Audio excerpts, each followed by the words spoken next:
Ashley, it's great to see how much this means to you. You almost wouldn't be human if you didn't have tears in your eyes at the moment. It was an incredible display of nerve. You must have been going through everything, because not only are you going to make your Crucible debut, but as a result of so doing, you've guaranteed yourself another 2 years on tour, and you don't need to go to Q school. Can you even begin to put into words the maelstrom of emotions that you're going through at the moment?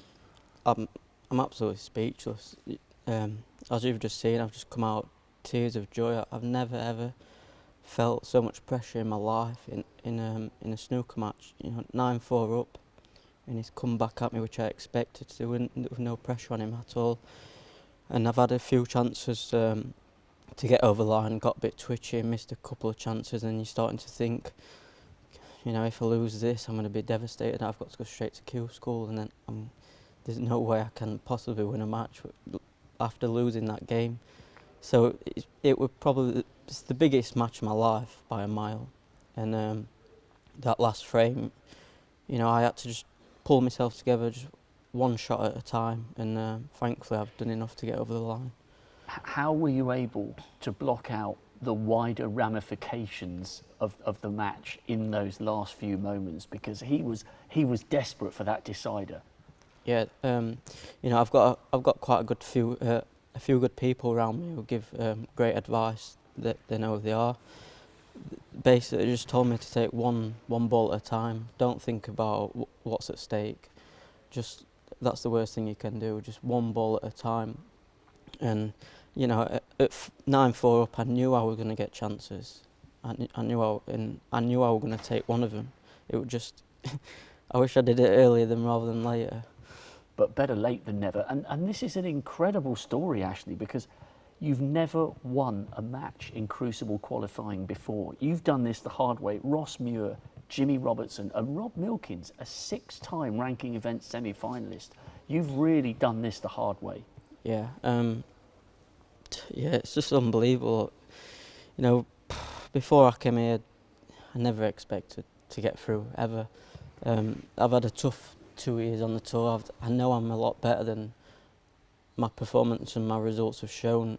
It's just great to finally the hard work pays off, and hopefully, you know, I can kick on for the next 2 years now and establish myself. Yeah, I mean, it's the confidence, and also it's not all about the money, but the 20,000 minimum. You might win more, depending on what happens at the Crucible.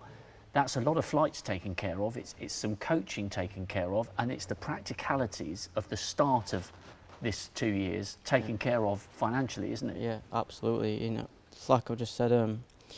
I've had pretty bad 2 seasons really. I'm a lot better than what I've shown. So once I won my first game, even coming into the tournament on guaranteed 5,000, there was no pressure really.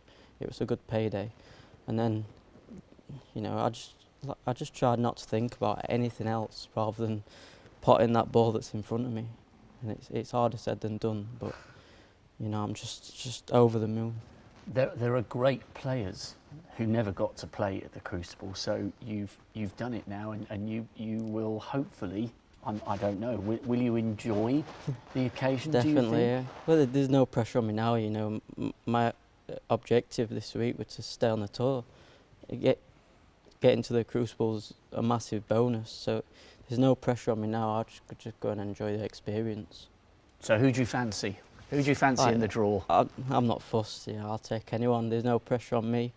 I just want to go enjoy the experience, and if I lose, then so be it. I'm over the moon.